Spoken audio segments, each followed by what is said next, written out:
धन्य धन्य धन धन्य पिया रे, क्या कहूँ महिमा शब्द की। ఇది పరం సంత్ సద్గురు రాధాస్వామి గారి యొక్క వాక్యం.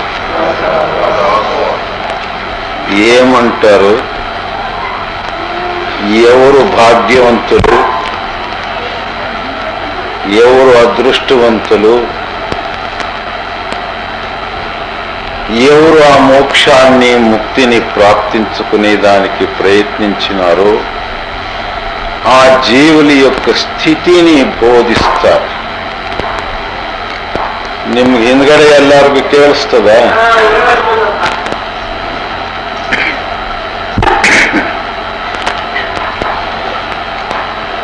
ఎవరు భాగ్యవంతులు అంటే మన అంతరంగములో ఉండేటువంటి యొక్క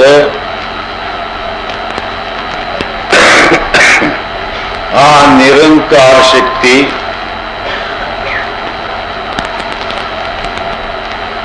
ప్రేమ శక్తి, దయాశక్తితో కూడిన ఆ ధ్వని ఏముందో దానిని గురువు అనండి, పరమాత్ముడు అనండి, నామం అనండి, అన్నీ ఒకటే, వ్యత్యాసము లేదు. తన హృదయములో ఉండేటువంటి యొక్క దివ్య ఓంకార నాదాన్ని ఎవడు వినేదానికి ప్రయత్నించి సాధన రంగములో వస్తాడో వాని యొక్క జీవితమే చాలా ధన్యతాస్థితికి చేరుకుంటుంది. ఒక ఉన్నతమైన స్థితిని ప్రాప్తించుకుంటాడు. ఎందుకు అంటే ఆది, మధ్య, అంత్య ఈ మూడు స్థితిలోనూ ఉండేది ఆ శబ్దమే. మన శ్వాసములో కూడా ఆ ధ్వని కలిసి చేస్తుంది.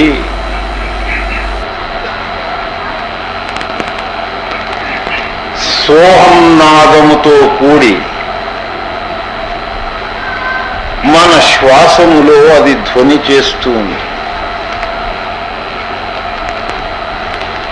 మేము శ్వాసము పైన స్వల్పకాలము లక్ష్యము పెట్టి ఆ ధ్వని ఉందా లేదా అని కనుక్కుంటే తెలుస్తుంది. అంటే వ్యాపకంగా ఉంది ఆ శక్తి. ఎక్కడో ఒక చోట ఉంది, అక్కడ లేదు, ఇక్కడ ఉంది అనే ద్వైత భావమే లేదు దానికి. అన్ని చోటులు అదే వ్యాపకంగా ఉంది. నీలోనూ ఉంది, నువ్వు మాత్రము దానిలో లేదు. అదే పొరపాటు. మనలో ఉండే అటువంటి యొక్క ఆ పవిత్రమైన ధ్వని శబ్దాన్ని నేను వినలేదు, అది ఉండే స్థానానికి మేము పోలేదంటే ఇంకా అక్కడ ఇక్కడ తిరిగిందంత వ్యర్థమే. ఎవరే తీర్థక్షేత్రాలకు పోతారు, యాదేవ పూజా వ్రతాలకు పోతారు, ఏదేదో యజ్ఞ యాగ జపతపాదులు చేస్తారు. ఇవన్నీ ఆ పరమశక్తి నుండి నిన్ను దూరం చేసేదే గాని దానికి సమీపత్వాన్ని కలిగించదు. అందుకే ప్రతి ఒక్క మహాత్ముడు ఆ ధ్వనిని, తనలో ఉండేదానిని, స్థితిని మహాత్ముల యొక్క బోధతో, సత్సంగపు యొక్క యుక్తితో దానిని తెలుసుకుని ఆ అభ్యాసములో కలిసిపోతాడు. అభ్యాసము లేనిదే ఇది ఎవరికీ సిద్ధించదు. ఆ ధ్వని యొక్క వినే అభ్యాసాన్ని చేస్తూ చేస్తూ ఉండగా ఒక దివ్యమైన ఆనందము, ఉత్సాహము, నిర్భయత్వము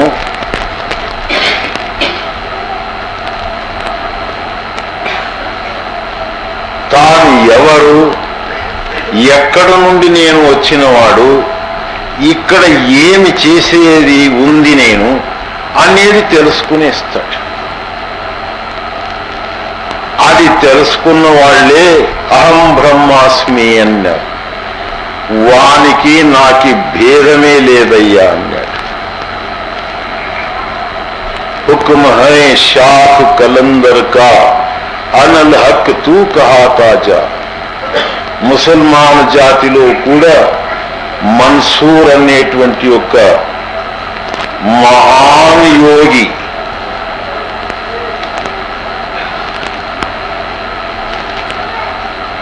ఆయన ఆ శబ్ద అనుభవాన్ని ప్రాప్తించుకుని ఏమంటాడు, నా గురువు యొక్క ఆజ్ఞ కూడా ఇదే ఉండినది, నాకు సిద్ధించినది అదే. ఏమి అంటే నాకి పరమాత్మునికి భేదమే లేదయ్యా, నేనే అది అన్నాడు. అటువంటి ఒక స్థితి ఈ మానవ జన్మములో మేము ప్రాప్తించుకోవచ్చు. అందుకే సాధు సంత మహాత్ముల యొక్క సహవాసములో పో, సజ్జనుల యొక్క సాంగత్యములో ఉండు. అది నిన్ను అజ్ఞాన దిశ నుండి సుజ్ఞాన దిశకు తీసుకుని వెళుతుంది. అందుకే రాధాస్వామి గారు ఏమంటారు, ఎవరు శబ్ద అభ్యాసములో ఉన్నారో అటువంటి వాళ్ళ యొక్క సహవాసము నుండి నా జన్మ జన్మ దరిద్రత్వాన్నే పోగొట్టుకుంటారు. దరిద్రత్వం ఏది అంటే నేను ఎవరు అనేది తెలియక ఉండేదే దరిద్రత్వం. ఇంకా మిగిలినది దరిద్రత్వము మనకు సంబంధమే లేదు. అది కేవలం శరీరానికి సంబంధమే గాని నీకు అది సంబంధమే లేదు. అటువంటి వాడు ఏ దుస్థితికి దిగిపోయినావు, దుర్గతిలో పడినావు, ఈ దుర్గతి నుండి ఆ సద్గతికి తీసుకుని వెళ్ళేదానికి ఎవరయ్యా ఇక్కడ మనకు సహకరిస్తారు అంటే ఆ శబ్ద సాధనలో ఉండేటువంటి మహనీయులు, మహాత్ములు. వాళ్ళ యొక్క సంఘములోనూ ఉండు, సజ్జనుల యొక్క అంగ సాంగత్యములోనే ఆ పరమాత్ముని యొక్క వాసం. వాడిని ఎక్కడెక్కడో వెదకే పని లేదు. వాడు అక్కడ ఇక్కడ ఉన్నాడు అని వెతికినావా ఇంకా దూరం అయిపోతాం. అటువంటి యొక్క ఉత్తమమైన సహజమైన యోగాన్ని మనకు మహనీయులు బోధించినారు. ఇది వెనకటి యుగములో గుప్తంగా ఉండే, ప్రకటమే ఉండలేదు ఈ మార్గము, ఈ అభ్యాసం. దానిని ఈ యుగములో సంతులు జాగృతం చేశారు. పూనాలో ఒకరు మహానుభావులు ఉండ్రి, రజనీష్ అని ఆయన పేరు. ఆయనది ఒక గ్రంథాన్ని నేను చదువుతి. అది ఏమి గ్రంథము అంటే, మట్టిలో మాణిక్యం ఉందయ్యా అని పాయింట్. అది చదివిన తర్వాత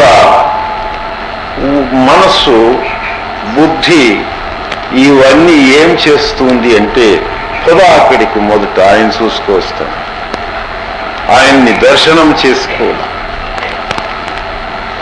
అని ప్రేరణ. ఆ ఉత్సాహంతో వెళ్ళిపోయాను.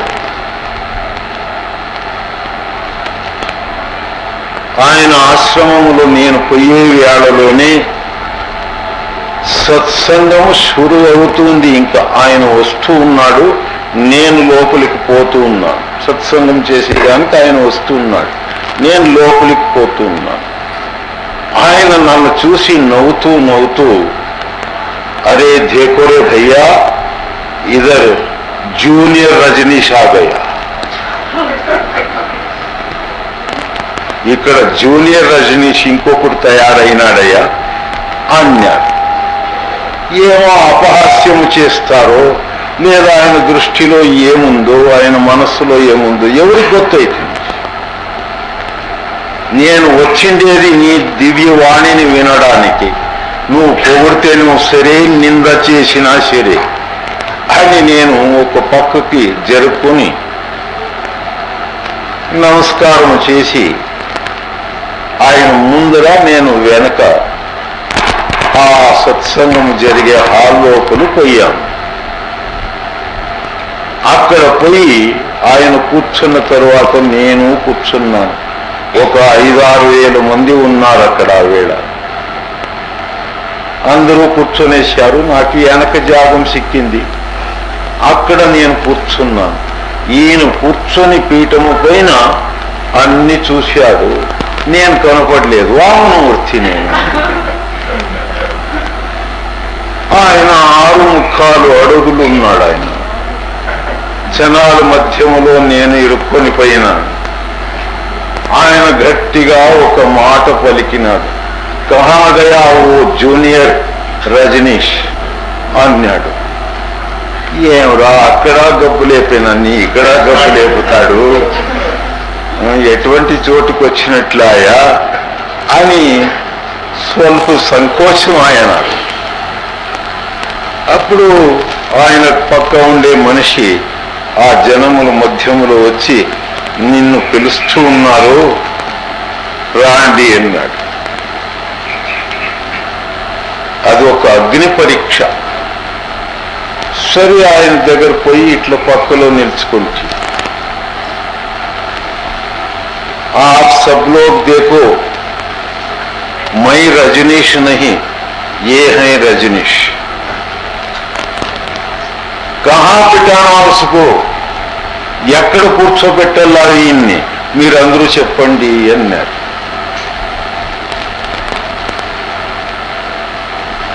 आपका नजदी में बिठाओ. ఎల్లరూ ఈ అందరూ ఏమన్నారు, మీ పక్కలో కూర్చోబెట్టుకోండి అన్నారు. ఆయన ఇట్లా చెయ్యి నా పట్టుకొని ఎక్కువ నడిచినాడు. అక్కడ ఉండే మనిషి ఒక్కసారి ఇట్లా ఎగ్గితే పక్కన ఆయన పక్కలో పోయి కూర్చుంటాడు. ఇంకా ఎంత బలం ఉండాలి ఆయన. ఇక్కడ పక్కలో కూర్చున్న వెంటనే భుజం పైన ఇట్లా చెయ్యి వేసుకుని ఈ పక్క మీసాన్ని ఆయనే ఇట్లా అంటాడు నాకు.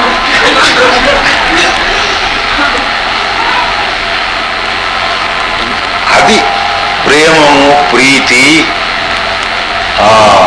సహజమైన స్నేహం. అప్పుడు అది చేసి ఏమంటాడు, आपका सत्संग सुनने के लिए बहुत इच्छा है, आप सत्संग करो. నీ సత్సంగాన్ని వినాలా అనే ఆశ నాకుంది, నువ్వు సత్సంగము చేయి అన్నాడు. నేను వినేదానికి వచ్చినవాడు.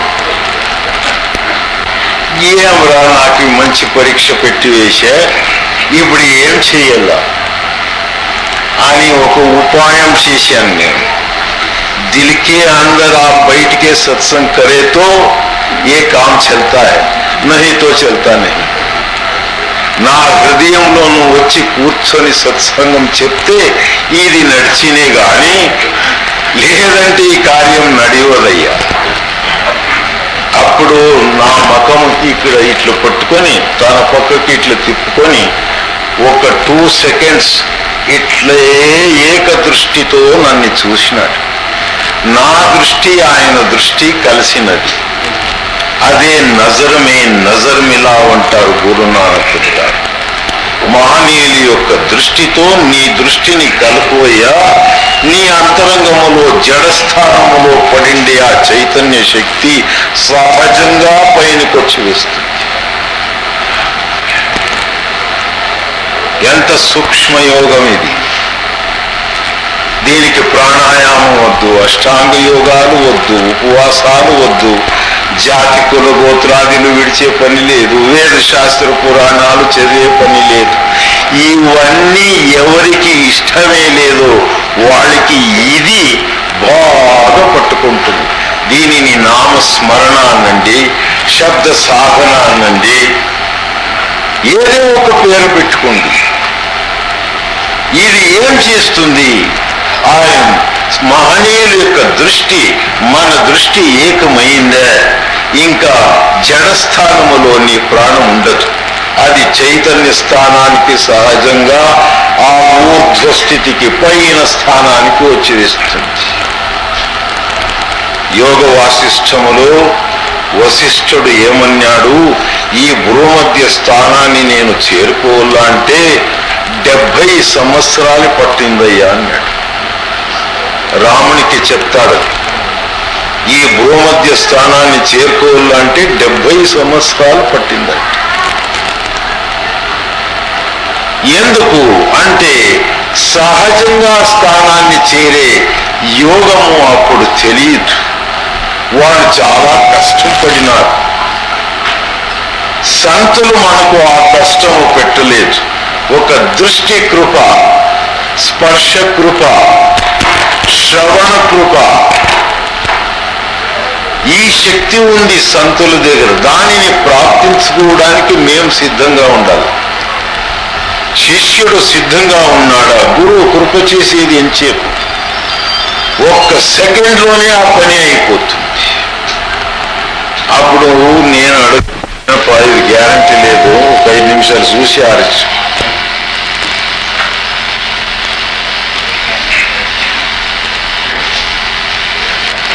అప్పుడు ఆ వేళలో ఆ మహాత్ముల్ని ఏది సత్సంగము చెప్తే నీకు ఇష్టము అన్నాను. కబీర్ కా వాణి లేవు అన్నాడు. సంత కబీర్ యొక్క వాణిని తీసుకో అన్నారు. దానిలో ఈ యోగం ఉంది, శబ్దయోగం ఉంది. సర్వయోగాన్ని ఒక కీర్తన రూపకంగా కబీర్ దాసు ప్రకటన చేసినాడు. అన్ని యోగాలు,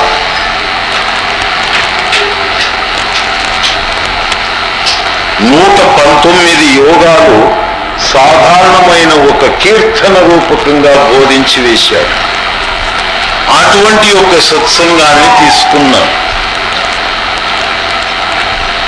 అది పలుకుతూ ఉంటే ఆయన ఇంకా కొంచెము పక్కకు జరిగి నా తొడపైన తల పెట్టుకొని పండుకొనేశాడు.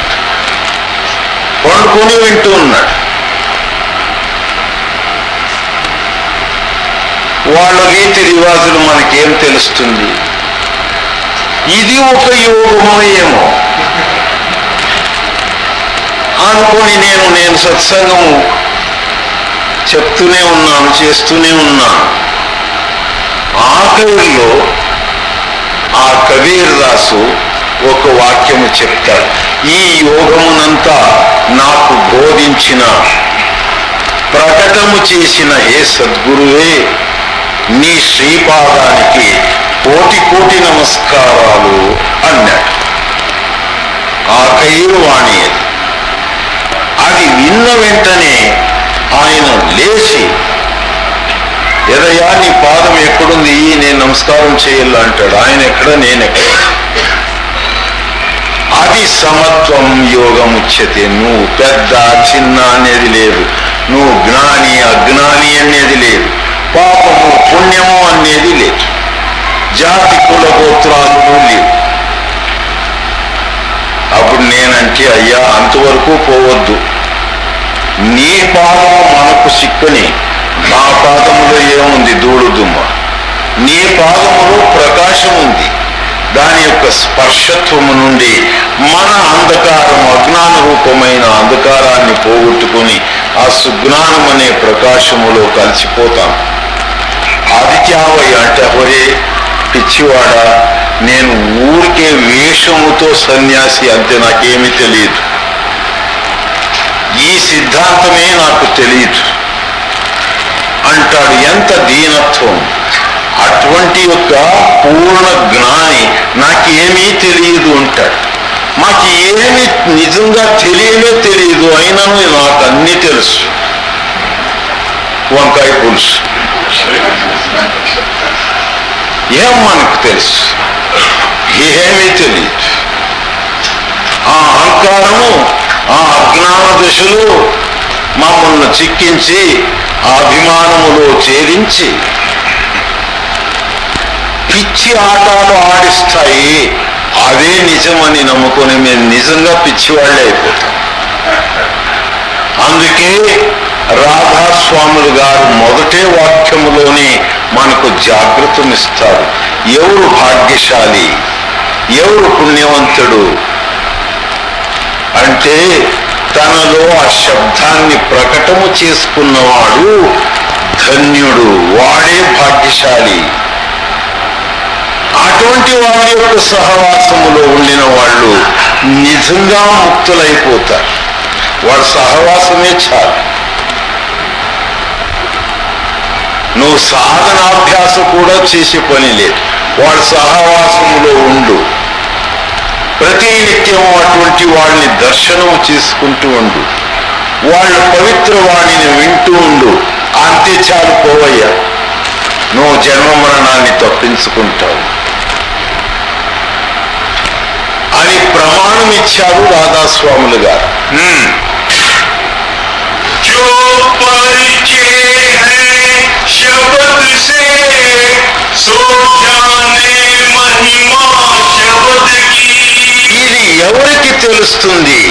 ఈ శబ్దం అనేది గాని, నామం అనేది గాని, గురువు అంటే ఏమి, పరమాత్ముడు అంటే అనేది ఏమి, ఇది ఎవరికి తెలుస్తుంది? ఆ పరిచయము చేసుకున్న వాళ్ళకు మాత్రమే తెలుస్తుంది. సహజంగా చైతన్య శక్తి, మహాచైతన్య శక్తి రెండు కలిసినప్పుడు తెలుసుకోవచ్చునే గాని అది గ్రంథము నుండి గాని వాద వివాద పాండిత్యముతో గాని సంపాదించుకునేది కాదు ఇది.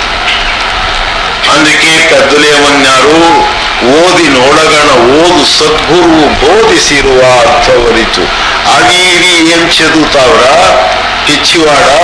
సద్గురువు నీకు ఏమి బోధించినాడు ఆ చదువును నువ్వు చదువుతుండు, అంటే స్మరణ చేస్తూ ఉండు. అందరూ మహనీయులు స్మరణతోనే ఉద్ధారమైనారు గాని ఇంకా అవి ఇవి యోగముతో ఎవరూ ఉద్ధారం కాలేదు. ప్రమాణమే లేదు దీనికి. ఆఖరిలో నామస్మరణతో వాళ్ళందరూ జీవన్ముక్తులైనారు.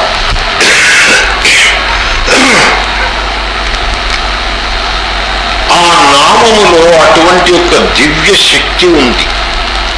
దానిని స్నేహము చేసి నువ్వు తెలుసుకో. అందుకే ఎప్పుడూ స్మరణ చేస్తూ ఉండు. ఆ స్మరణ మరొక జరుగుతూ ఉంటే ఒకనాడు లేదు ఒకనాడు అది నీ హృదయములో ప్రకటమైపోతుంది. నువ్వు స్మరణ విడిచిపెట్టినావా తర్వాత నువ్వు ఏమి ధ్యానము అభ్యాసము ఎంత చేసినా కూడా పనికిరాదు. స్మరణ ముఖ్యం. ధ్యానము కాని వాళ్ళకి, యోగము కాని వాళ్ళకి, విద్య తెలియని వాళ్ళకి ఇది ఒకటి చాలయ్యా. ఇది ఈ యుగ ప్రమాణం. కలియుగమే కేవల నామ ప్రధానం అన్నాడు తులసీదాస్. ఈ యుగములో ఆ యోగము ఈ యోగము యావది సిద్ధించదు. ఒకటే ఒకటి నిన్ను ఉద్ధారం చేసేది ఏది అంటే ఆ పరమాత్మని యొక్క గుప్తనామ స్మరణ నీలోనే ఉంది. దానిని గురువు నీకు బోధిస్తాడు. దానిని నమ్ము, విశ్వసించు. సంశయము చేసుకున్నావా నీ జన్మము నష్టమైపోతుంది. సంశయం చేయొద్దు. విశ్వాసించు, నమ్ము. శ్రద్ధతో దానిని అవునా కాదా అని పరీక్షించుకోవడానికైనా స్మరణ చేసి చూడు. ఆ స్మరణ నిన్ను నీ ప్రాణానికి ఆధారభూతమైనటువంటి యొక్క ఆ పరమాత్మ శక్తి ఏదో దానికి స్నేహము చేయిస్తుంది. అందుకే ఈ యుగానికి నామస్మరణ చాలా గొప్పది, శ్రేష్టమైనది. దాని మహిమ తెలుసుకోవడానికి మహనీయుల దగ్గర పోయి ఆ నామాన్ని జాగృతం చేసుకో. छिन छिन रक्षा हो रही, क्या उपमा कहूं मैं शब्द की. ఆ శబ్దశక్తియే ఆ సద్గురు యొక్క దివ్య ప్రేమ వాణినే నిన్ను సంరక్షిస్తూ ఉండేది. క్షణ క్షణము అది సంరక్షిస్తూ ఉంది. అటువంటి యొక్క ఆ పవిత్రమైన శక్తి మహిమను నేను ఏమని చెప్పాలా, ఎట్లు చెప్పాలా, అది చెప్పేదానికి రాదయ్యా, అనుభవించాలి. అనుభవిస్తేనే అది గొత్తయ్యేది. నువ్వు అనుభవించుకున్న తరువాత దానిని నీలోనే గుప్తంగా ఉంచుకో, ప్రకటము చేయొద్దు. ఆ ముసల్మాన్ జాతిలో అయిపోయిన మన్సూరు గురు చెప్పినాడు, ఒరే దీనిని ప్రకటన చేసి ప్రపంచానికి చెప్పొద్దు, అది చాలా మూర్ఖ పని అయిపోతుంది, నీ ప్రాణానికే ముప్పు తెస్తుంది అంటే నేనేం చేస్తున్నాయా, ఆ స్మరణ చేస్తూ చేస్తూ ఉండగా నువ్వు బోధించిన ఆ దివ్య నామము బోధిస్తూ ఉండగానే సహజంగా నా ముఖద్వారము నుండి ఆ ధ్వని తానే వచ్చి వేస్తుంది. నేనేం చేస్తా?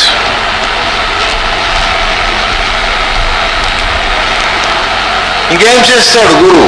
సహజంగా బయటపడుతూ ఉంది అది. అనల్ హక్, మనలో అహం బ్రహ్మాస్మి అనే మాటనే వాళ్ళ భాషలో అనల్ హక్ అంటారు. ఆ నిత్య వస్తువే నీది, ఈ అనిత్యమైన ప్రపంచము కాదు అని ఆ దివ్య జ్ఞానాన్ని ఆ శబ్దము మనకు ప్రసాదిస్తుంది.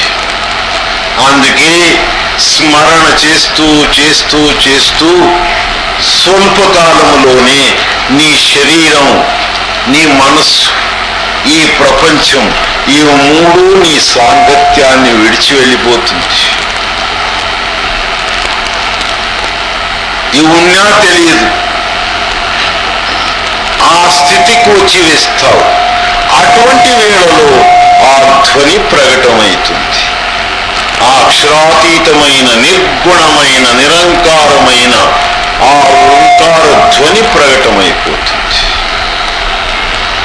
దానిని ఊరికే వింటూ వింటూ కూర్చో, అదే నిన్ను క్రిందటి స్థానము నుండి పైన స్థానానికి ఆకర్షితము చేసుకుంటుంది. ఆ ఆకర్షిత శక్తినే మహనీయులు అనుభవించి కృష్ణ అన్నారు. ఆ దివ్య స్వరూపాన్ని దర్శనము చేసుకున్న తరువాత దానికి సమానమైన ఇంకొక స్వరూపం ఏమైనా ఉంది అంటే లేదు అనేది తెలుసుకుని రామ అన్నారు. రమణీకమైన శక్తి అది.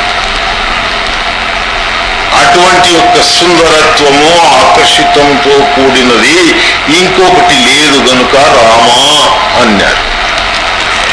మేము క్యాలెండర్ రామాలు పట్టుకొని కూర్చుంటే ఏం పనికి వస్తుంది? అందుకే కబీర్ దాస్ ఒక చోట ఏమంటాడు, ఏ రాముని నువ్వు స్నేహం చేసుకుంటూ ఉద్ధారం అవుతావు అని ఆ రామ రహస్యాన్నే బోధిస్తాడు. ఒక్క రాముడు దశరథ అనే చక్రవర్తికి పుట్టినాడు. ఆ వేళ ఏం పని చేయాలనో చేసుకున్నాడు, వెళ్ళిపోయినాడు. ఇప్పుడు ఆ రాముడు రాడు, వానికి నీకు సంబంధమే లేదు. ఇంకొక రాముడు సృష్టిని చేసుకుంటూ ఉన్నాడు. సృష్టి ఊరికే ఈ ప్రపంచాన్ని పెంచుతూ ఉన్నాడు, సృష్టి చేస్తూ ఉన్నాడు. ఆ రామశక్తి కూడా నిజమైనది కాదు, అదే కాలశక్తి, మానసిక శక్తి. ఇంకొక రాముడు క్షణ క్షణానికి ఒక స్థానం నుండి ఒక స్థానానికి వెళ్ళిపోతున్నాడు. క్షణ క్షణములోని 14 బ్రహ్మాండాల్ని చుట్టువేసి వస్తున్నాడు. అది కూడా రామశక్తి కాదు. మరి ఇంకెవరయ్యా రాముడు అంటే ఇంకొక రాముడు ఉన్నాడయ్యా. దొంగ రాముడు, మోసరాముడు, అడవి రాముడు, యావ్యావో రాముడిని వేసినాడే ఎన్టీ రాముడు. అట్లా దొంగ రాముడు ఒకడు ఉన్నాడు. ఇప్పుడు వాడు ఎవడు అంటే జోగులో జన జన శబ్దము చేసేటువంటి ఒక ద్రవ్యం ఉందే, డబ్బు. ఆ డబ్బులో చేరుకొని వాడి నుండి ఏమైనా మోక్షమా అథవా ముక్తి దొరుకుతుందా అంటే లేదు. భోగ విలాసముతో కూడిన వస్తువులు దొరకవచ్చు. దానిని అనుభవించిన వాడు రోగములో చేరిపోతాడు. రోగములో చేరిన వాడు మరణాసన్నుడై వెళ్ళిపోతాడు నరకానికి. ఈ రాముడు కూడా కాదు. అయితే ఇంకెవ రాముడయ్యా అంటే అది ఈ భూమధ్య స్థానములో సహజంగా ధ్వని చేస్తూ నిన్ను ఆకర్షించుకుంటుంది పైనికి. అది నిజమైన రాము. ఆ రాముణ్ణి నువ్వు భజన చెయ్యి, పూజ చెయ్యి, స్మరణ చెయ్యి, నువ్వు ముక్తుడవుతావు. నువ్వే భాగ్యశాలి అవుతావు. నీ దౌర్భాగ్య స్థితి అంతా వెళ్ళిపోతుంది అని సూక్ష్మంగా సహజంగా మనలో ఉండే ఆ రామశక్తి, భూమధ్య స్థానములో ఉండే ఆ దివ్య శక్తిని మనకు సహజ భాషలో బోధించి జాగృతం చేశారు సంతులు.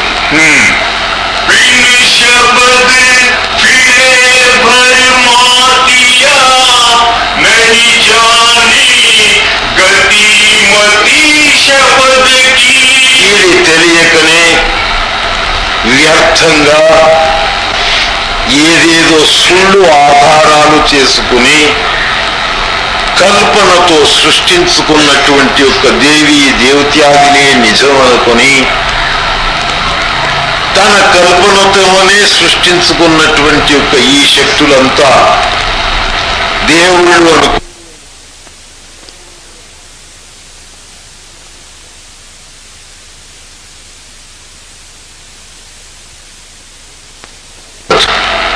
బుద్ధి స్థిరత్వము లేనిదే అహంకారము నశించదు.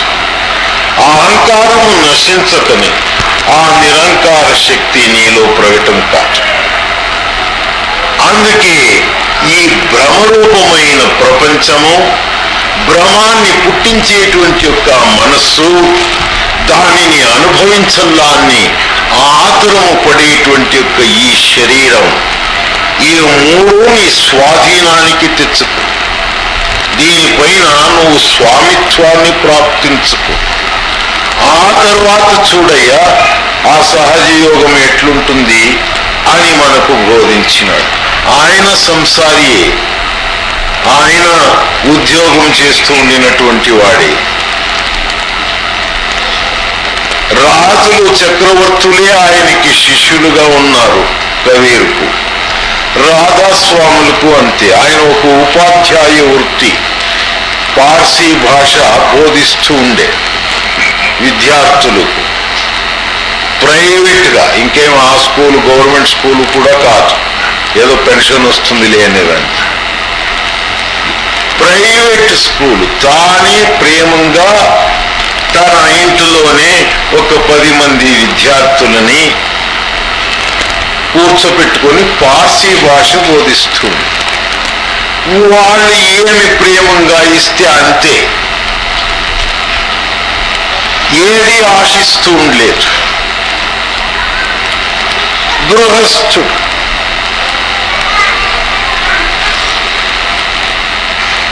నిరాడంబర జీవితం.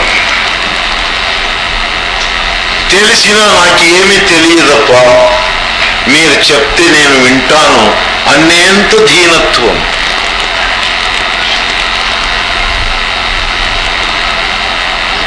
అయితే వాళ్ళు చేసినటువంటి యొక్క కార్యము, ఉపకారము 4 యుగములో ఎవరూ చేయలేదు. ఏ మహాత్ములతో చేతిలో కూడా కాలేదు. అటువంటి యొక్క మహాన్ ఉపకారము ఈ మానవ జాతికి చేసి వెళ్ళిపోయారు. ఎందరో కోట్యావధి జీవులు ఉద్ధారమైపోయారు, ఇంకా ఉద్ధారం అవుతూనే ఉన్నారు, ముందుకు అవుతారు. అటువంటి యొక్క దివ్య శక్తిని మనలో ఉండేదానిని ప్రకటము చేసి ఆ ఆనందములో చేరిస్తారు. అప్పుడు నీ భ్రమ పోతుంది, అంతవరకు ఈ భ్రమ పోదు.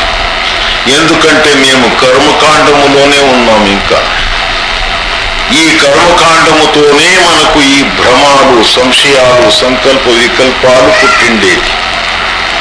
ఇవన్నీ కాదు అనేది నీకు దృఢము కావాలి. ఇంకొకరు చెప్తే నమ్మి మోసము పోవద్దు. నువ్వు శబ్ద సాధన, నామస్మరణ చేస్తూ ఈ కర్మకాండమంతా నాకు సంబంధమే లేదు అనేది తెలుసుకున్నావా, అదే స్వానుభవం.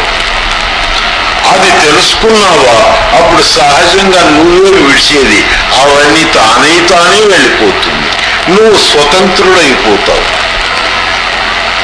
ఆ దానిని మోక్షము, ముక్తి అన్నాడు.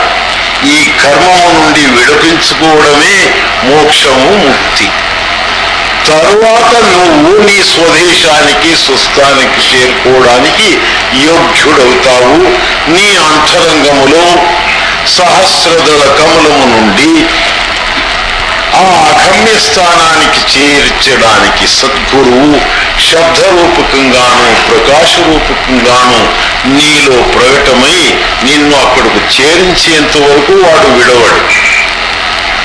అది స్నేహం. ఇక్కడ స్నేహాలంతా మీకు అనుభవమే, నేనేం చెప్పే పని లేదు. ఒకడు ఫోన్ తీసుకొని చాలా ఏళ్ళ నుంచి స్నేహితుడైనటువంటి వానికి ఫోన్ చేస్తాడు. ఏం ఫోన్ చేస్తాడు?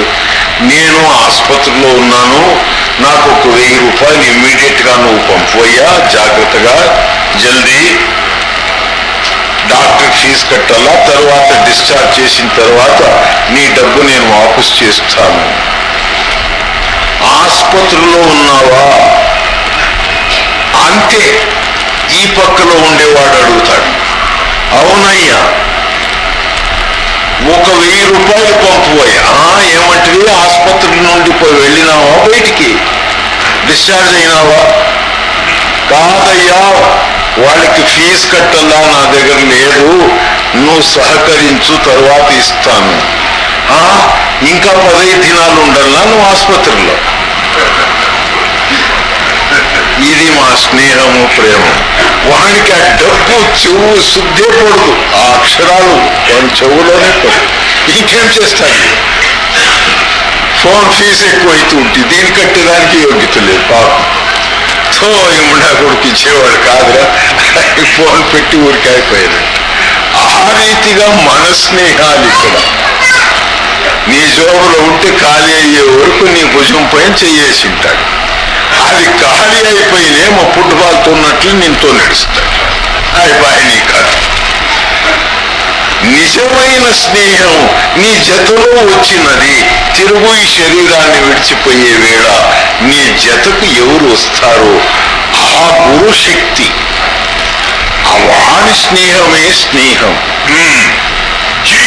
गुरु पाया शब्द का और प्रीत करी जिन शब्द की. ఎవరు ఈ శబ్దయోగాన్ని మనకు బోధించి ఆ అనుభవం మనకు సిద్ధించేటట్లు చేస్తారో అక్కడ ప్రేమము, ప్రీతి అనే శక్తి ఉంది.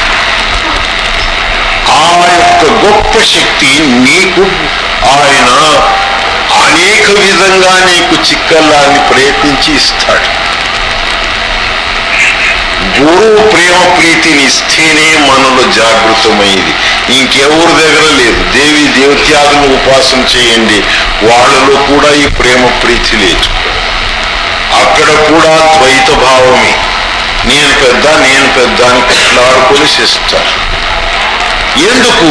వాళ్ళదంతా భోగ శరీరం.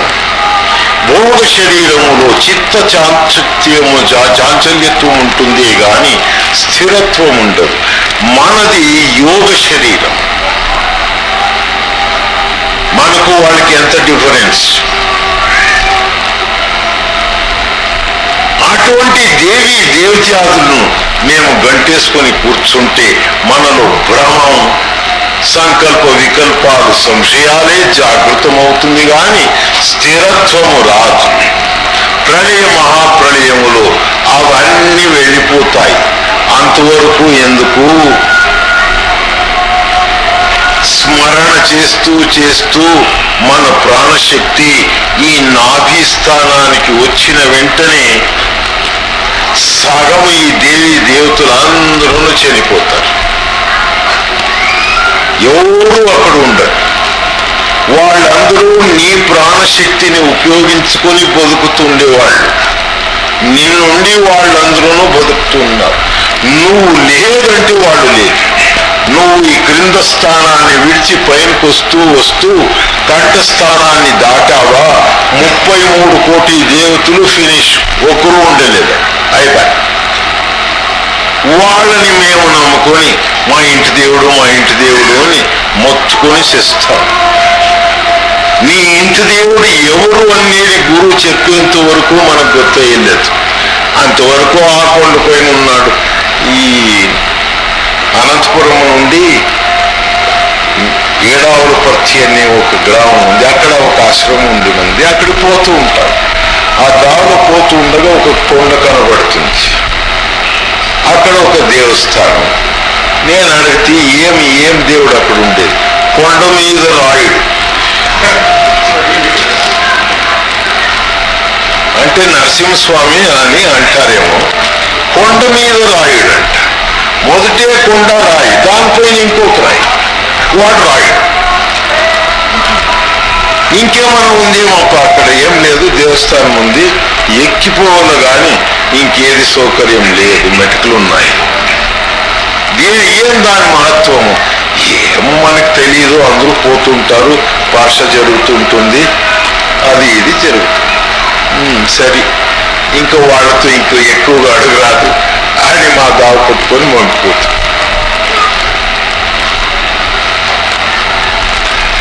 ఇంకా కొందరు అక్కడ ఇక్కడ ఇప్పుడు వేసవి కాలం ఎక్కడెక్కడ ఉండే సూళ్ళు దేవుళ్ళందరూ లేచుడిస్తారు.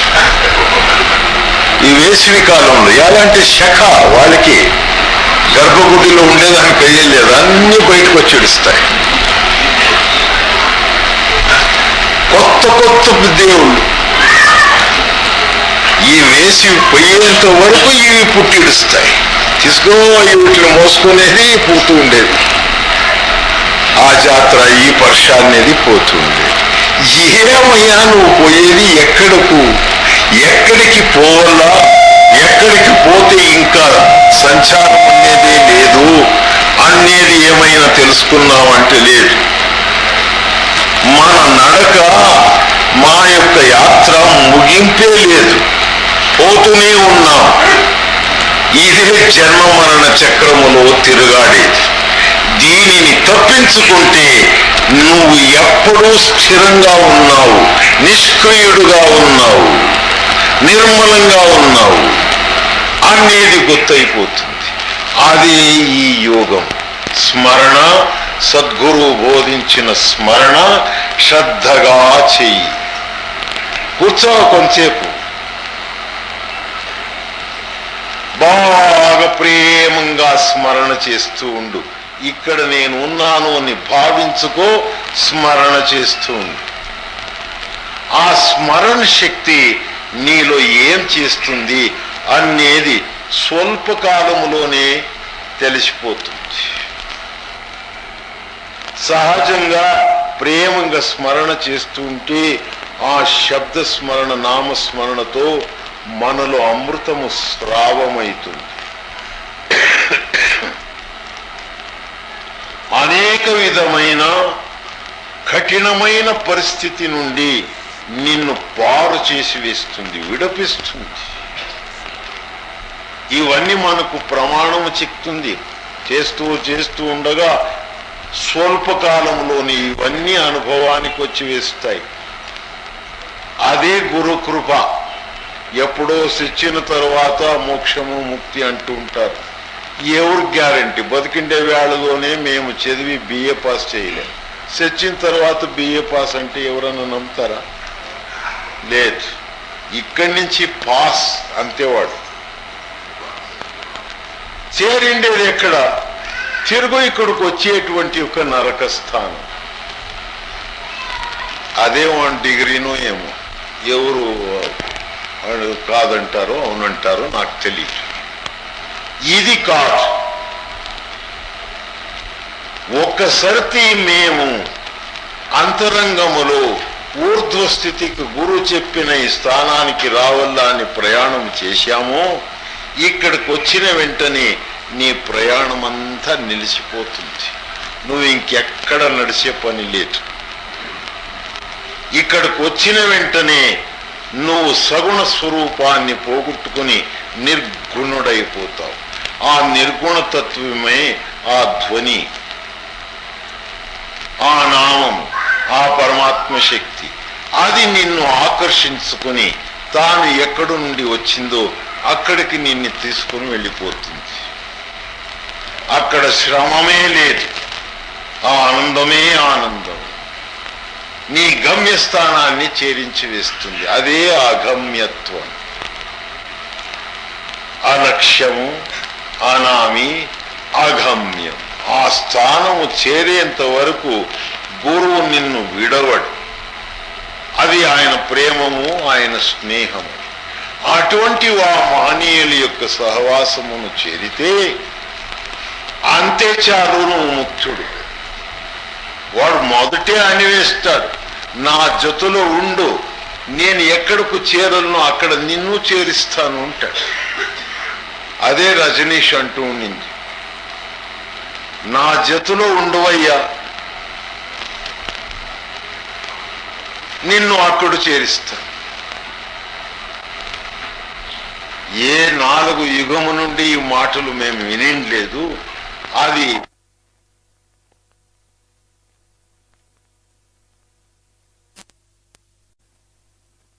ఏ మహనీయుడు ఆ ధైర్యంగా మాటను పలికిన వాళ్ళు లేరు. ఊరికి నా జతలో ఉండు, నిన్ను అక్కడ చేరిస్తాను. ఎంత ఉత్సాహమును పుట్టించి మన సంశయాన్ని ఒక్క మాటలో పోగొడతారో అటువంటి వాళ్ళు నిజంగా మహనీయులు. వాళ్ళ సహవాసములో మన జీవితము ధన్యమైపోతుంది. बड़े भागी वह जीव है जो करे कमाई शब्द की. అందుకే నేను ప్రతి ఒక్క సత్సంగములోను ప్రతి ఒక్క వేళలోను ఇదే మాట పలుకుతాడు. సర్వజ్ఞుడు ఒక చోట ఏమంటాడు, ಹೇಳಿದ್ದೇ ಹೇಳುವರು, ಕೇಳಿದ್ದೇ ಕೇಳುವರು, ಮಾಡಿದ್ದೇ ಮಾಡುವರು, ಇವರೇ ನೋಡ సంతరు. సర్వజ్ఞ అన్నాడు. సంతులు మనకు ఏం బోధిస్తారు? ఈ పొద్దు చెప్పినదే తిరుగు రేపు చెప్తూ ఉంటారు. ఈ పొద్దు చేసిందే రేపు చేస్తూ ఉంటారు. ఈ పొద్దు వినినదే రేపు వింటారు. సదా సర్వకాలము అదే పని చేస్తూ ఉంటారు. ఇంకొక పని లేదు వాళ్ళకి. అదే సహజ యోగం. నువ్వు ఏమి పలుకుతావో ఆ ప్రకారంగా నడుచుకొని వెళ్ళిపోవయ్యా. ನಡೆ ನುಡಿ ಒಂದಾದರೆ ಮತ್ತೊಬ್ಬರನ್ನು ಕೇಳುವುದೇನು, ನಿನ್ನ ಹೃದಯದಲ್ಲಿ ಬೆಳಕಾಯಿತು ನೋಡು అన్నారు మహనీయులు. నువ్వు ఏమి పలుకుతావో దాని ప్రకారంగా నడుచుకో. సద్గురు ఏమి పలుకుమన్నాడో దానిని పలుకు. ఆ స్మరణ తీసుకో. అది ఎక్కడి నుండి వచ్చింది అనే ఆ లక్ష్య స్థానాన్ని విడవవద్దు.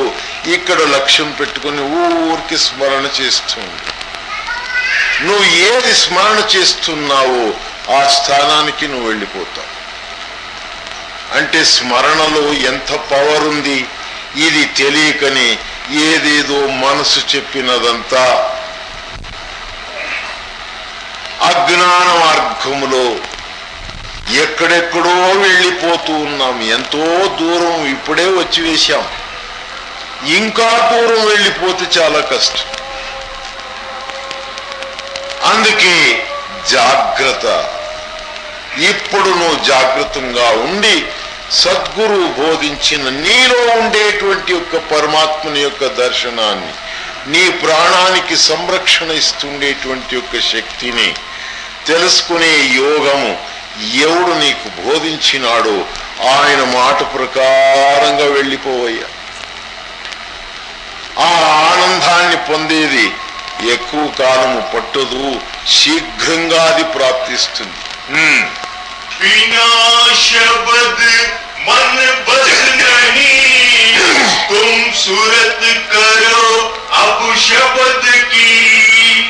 फिर ले बिना शब्द मन बस नहीं, तुम सूरत करो अब शब्द की. ఎటువంటి రహస్యాన్ని ఒక్క మాటలో మనకు బోధించినారు మహాత్ములు. అంటే హే మానవుడా, నీకు రెండు శక్తులున్నాయి, ఒకటి వినేది, ఒకటి చూసేది. అందుకే దీనికి సురత నిరత యోగము అన్నారు. అంటే చూసే శక్తి, వినే శక్తి స్మరణ చేస్తూ చేస్తూ ఈ భూమధ్య స్థానములో రెండు కలుస్తాయి. వినే శక్తి, చూసే శక్తి రెండు కలుస్తాయి. ఇవి రెండు కలిసిన వెంటనే నీలో ఆ పరమాత్మని యొక్క దివ్య వాణి ప్రకటమైంది. దీనికి ఏం శ్రమం ఉంది? ఏమీ శ్రమము లేదు.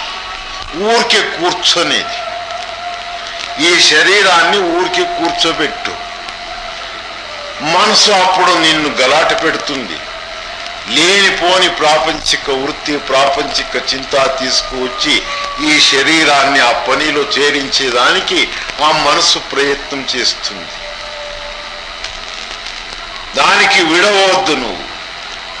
నువ్వు నా పని చేస్తే, నేను చెప్పిన పని చేస్తే నీకు ఆహారం ఇస్తాను, అంతవరకు నీకు ఏం నీళ్లు కూడా ఇవ్వను అని ఈ శరీరానికి నువ్వు దండన చెయ్యి, బోధించు. 1 గంట కూర్చొని నీకు చెప్పినాను, 1 గంట కూర్చొని తీరాల. తర్వాత నువ్వు కోరింది ఏమో నేను ఇస్తాను. వివేకానందుడు అట్లే సాధన చేస్తుంది. ఏదేదో మనస్సు ప్రలోభన పెడితే నువ్వు ఏమన్నా చేయరా, నిన్ని కూడా నేను లక్షించను.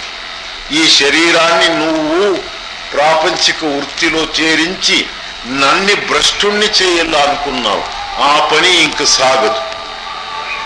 ఒరే శరీరమా, నేను చెప్పిన పని నువ్వు ఏం చేయాలి? ఊరికి కూర్చోనేది.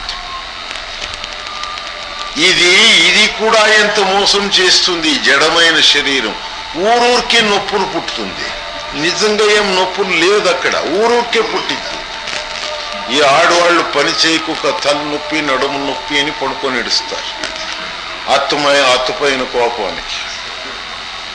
సీతమ్మ అదే చేసింది రామాయణములో. రాముడు అరణ్యానికి పోవాల, సీతకి ఎవరు చెప్పిండ్రు పోని? యాదపాయ 3 అత్తండ్లు ఇంట్లో ఉండాలి, వాళ్ళ సేవ చేయాలంటే అవుతుందా? ఊరికే ఉంటారా? 3 అత్తగాళ్ళు, ఒక అత్తతో ఏగేదే కష్టం. ఆ 3 అత్తగాళ్ళు బాధని తప్పించుకోవడానికి ఆ ఎమ్మెల్యే టోపీ వేసి ఎంత ఉపాయమని. అదే రీతిగా ఇవి మోసం చేస్తాయి.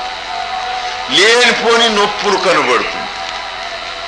అలా చెప్తుంటారు. ఒక ధ్యానానికి కూర్చుంటాను స్వామి, ఒక 2-3 నిమిషాలు అన్నీ అనే వేళకే ఇవన్నీ సల్లగేమవుతాయి. నువ్వు చెప్పింది రైటే, జోము పడతాయి. ఆమెటి తీసుకో స్వామి, పీకుతుంది. ఏం చేయాలి? ఎంత కష్టమో ఈ ప్రాపంచిక పనులు. ఉదయం లేస్తే రాత్రి పండుకునే వరకు ఈ ప్రాపంచిక పని ముగియదు. దీనిలో వీడికి పీకలే, జోంపట్లే, సల్లకాలే. ధ్యానం చేయమంటే ఇవన్నీ ముందరేసుకుంటారు, మొదటే ముందర వేసుకుంటారు. ఇటువంటి వాళ్ళు అక్కడ చేరరు, ఇక్కడ బతుకురు, జీవితమే వ్యర్థమైపోతుంది. ఇవన్నీ ఈ శరీరము మనసు చేసేటువంటి యొక్క మోసకృత్యాలు. ఇటువంటి వాళ్ళు మన ఇంట్లోనే ఉన్నారంటే వేరే వాడు అన్యాయం చేసే మోసం చేసే వాడి నుంచి చెడితే అని ఇవాళ ఇంకొకరి పైన దోషం వేస్తావు. ఇవన్నీ దొంగలు నీలోనే ఉన్నారు. వీళ్ళ మాట వినవద్దు. అదే గురువు మనకు బోధించేది. నా మాట విను, ఈ మనసు మాట వినవద్దు, ఈ శరీరం చెప్పే మాట కూడా వినవద్దు. ఇవన్నీ నీ మాట వినాల. నువ్వు యజమానుడు, నువ్వు బానిసుడు కాదు. వీటికి నువ్వు యజమానుడు. ఈ బోధ మనకు ఎవరు బోధించినారు? అందరూ నువ్వు గులాముడుగానే ఉండురా, సేవకుడుగా ఉండు. నువ్వు నీచ జాతి, ఆ జాతి, ఈ జాతి, అక్కడ వాకిలి దగ్గరే నువ్వు నిలుచుకుండు. నీకు సిల్వర్ తట్లోనే భోజనం పెట్టేది.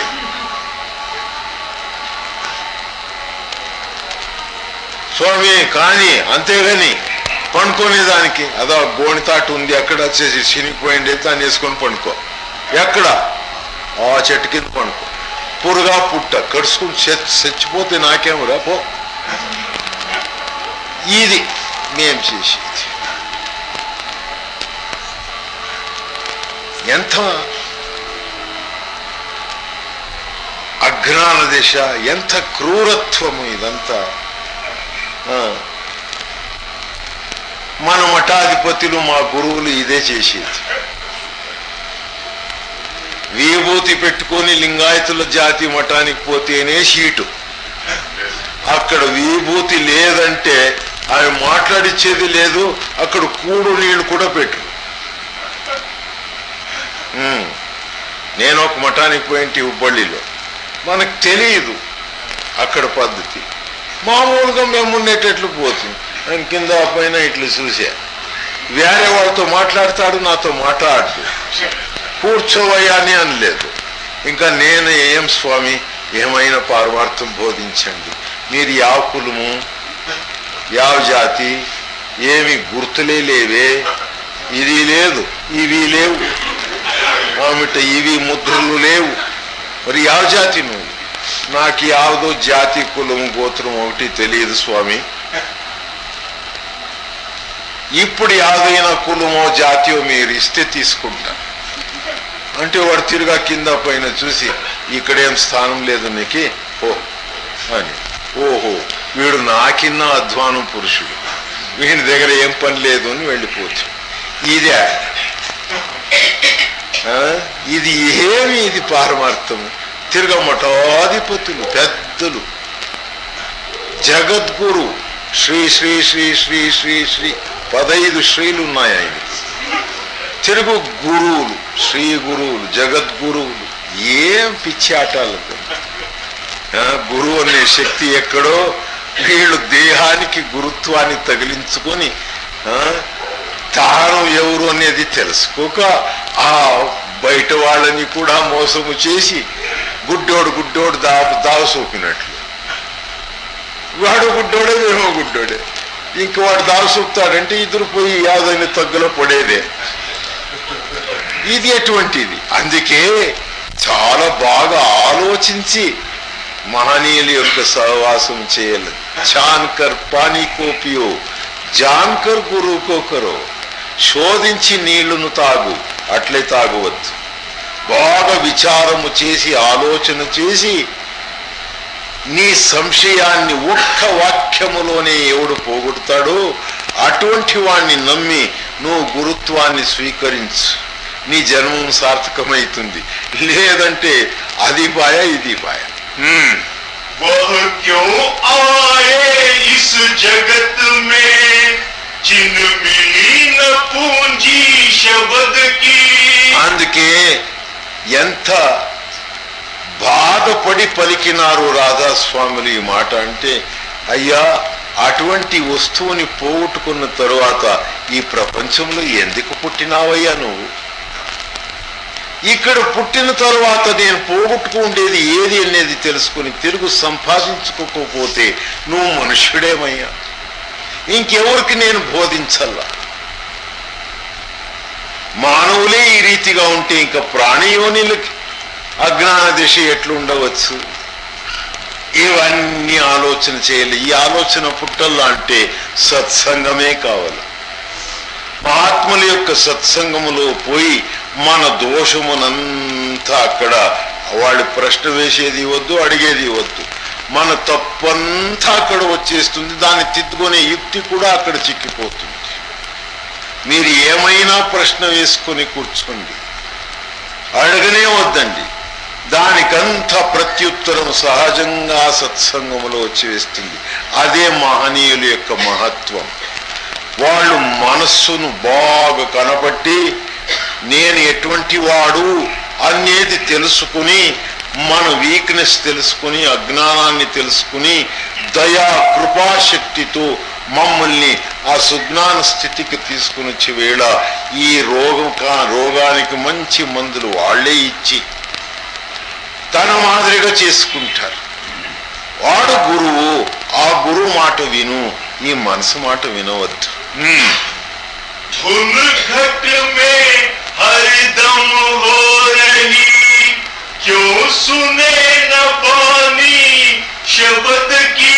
అది ఎప్పుడో ఎక్కడో ఉందా, దూరం అంటే లేదు. అది ధ్వనిస్తుందా అని సంశయం పడే పని లేదు. అది ఎప్పుడూ జాగ్రత్తగా ఉండే శక్తి, ఆ పరమాత్మ శక్తి, ఆ నామశక్తి. నువ్వు పండుకో ఉంటే అది లేచి ఉంటుంది.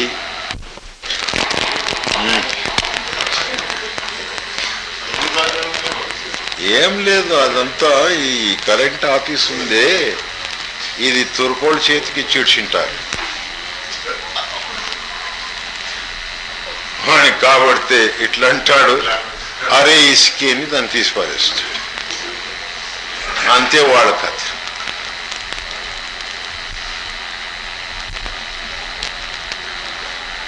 ఇది అంతే పారమార్థం. మూర్ఖుల చేతికి చిక్కిపోతుంది.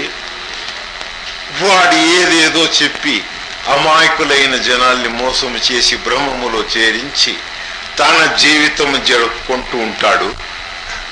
మమ్మల్ని అంతా మబ్బులోనే పెట్టి మన జీవితంలో కూడా 42 మంది గురువులు, ఒక మూర్ఖ గురువు కూడా ఉండే నాకు.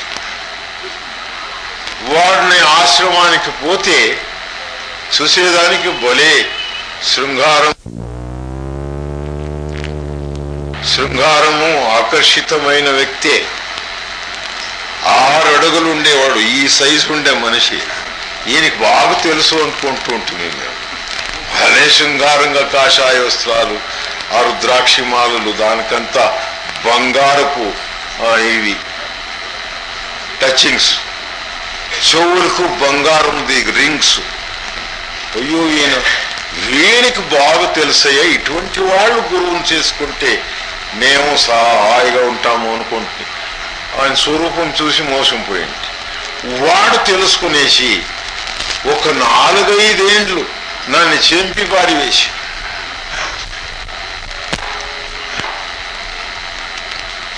వాణిని సాకే పని నాకు పడే. ఏనుగు సర్కస్ ఏనుగుని సాకినట్లాయే నాకు. అంత లావు మనిషిని సాకాలంటే ఇంత అన్నము చారు అవుతుందా? ఆఖరికి ఏమయ్యా 4-5 ఏండ్లు సేవ చేస్తే నాకేమైనా బోధించు. నీకెందుకురా బోధ?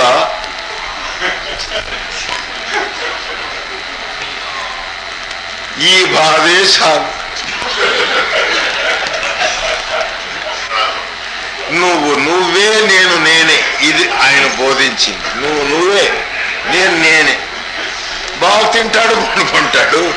మేము బగళ్ళు రాత్రి షిఫ్ట్ పగలు షిఫ్ట్ చేసి ఈ దున్నుపోతుకి మేపించి ఆఖరికి నువ్వే నేనే అని జీతము దుడ్డు తీసుకొచ్చి సన్యాసులు వాళ్ళకి ఏం పట్టింటుంది అని ఆ కోటు జోబులో పెట్టి చేతులు కాళ్ళు కడుక్కొని వచ్చి ఆయనకి ఏమైనా టిఫన్ను చేసి పెట్టాలి కదా అని నేను ఉద్దేశంతో పోతే, నేను ఆ బచ్చలింటి నుంచి లోపలికి వచ్చే వాళ్ళకి ఆ మనిషి లేడు, ఆ కోటు లేడు.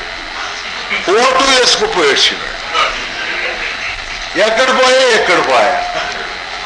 ఇట్లు పోయినట్లాయ స్వామి, అట్లా తిరుక్కున్నట్లాయ. అక్కడంతా చూస్తాను లేదు. ఇంకెవరు ఇంట్లోకి దూరిడిచినో ఆసందులు ఎక్కడ పోయి తల్లో దాచుకున్నా. ఇటువంటి గురువులు ఉన్నారు. ఇవన్నీ అనుభవిస్తేనే మనకు సరైన గురువు ఎవరు అనేది గుర్తయ్యేది. జిస్కో కచోన చాహియే వహీ షహన్షహా. ఎవనికి కావాలనే ఆశే లేదో అటువంటి వాడు గురువు కావచ్చును గాని అందరూ గురువు.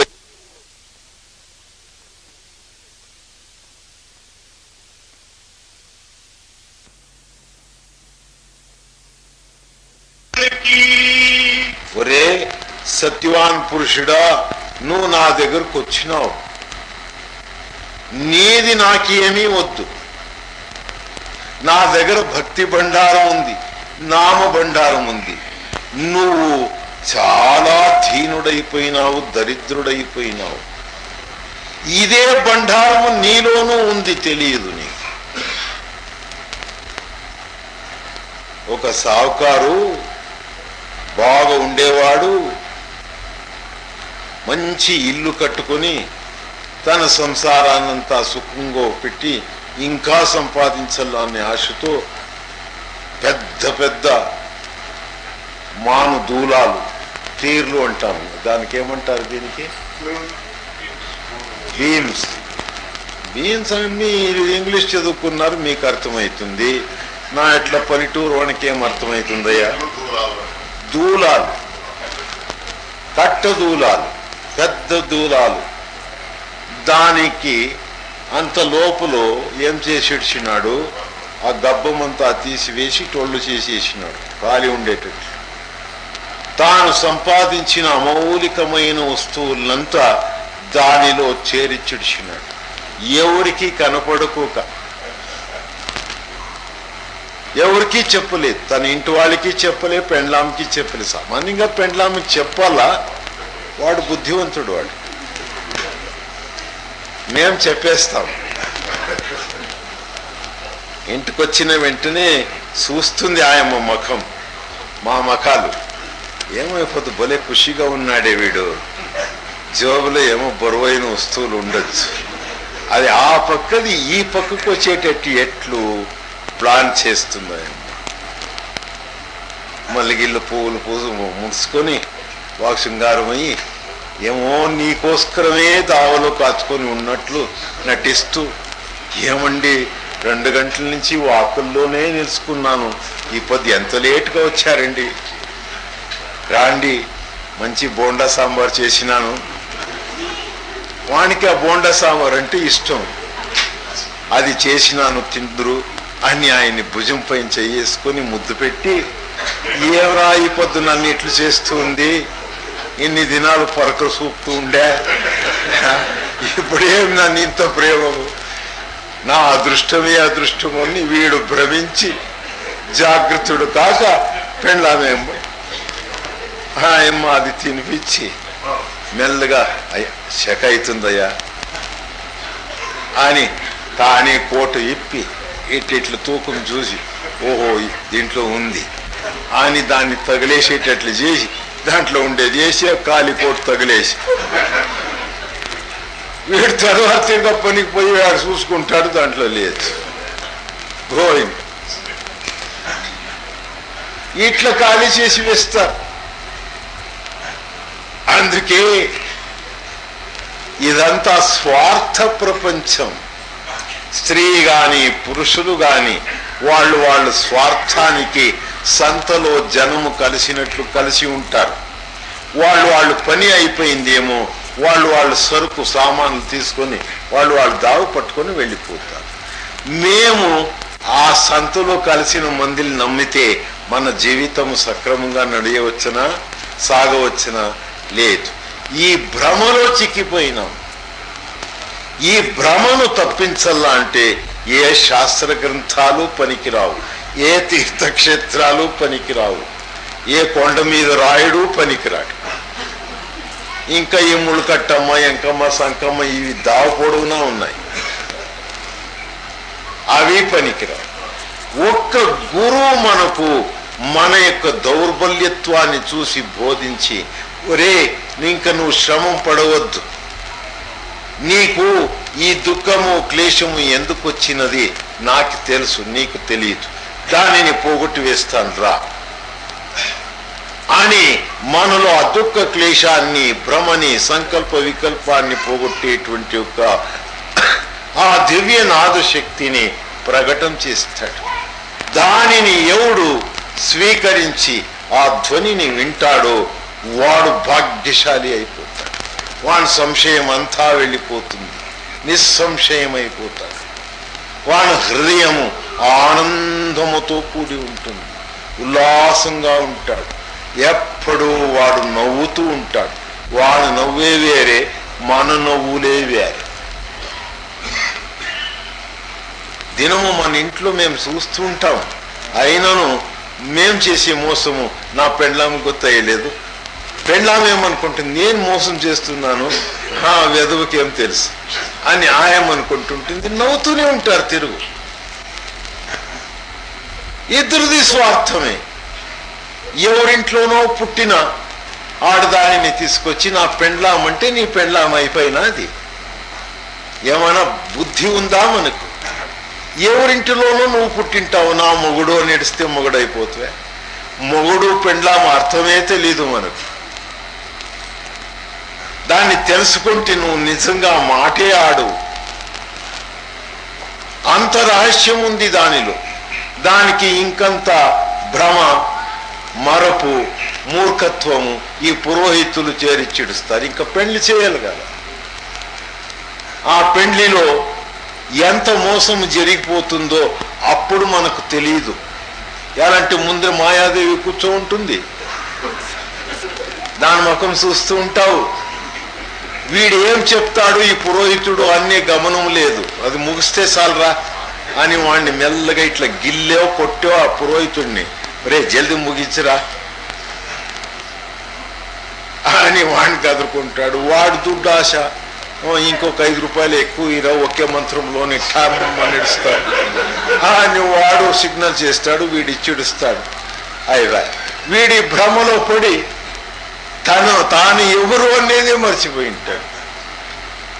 ఇదే మన జీవితంలో చేసుకుండేది.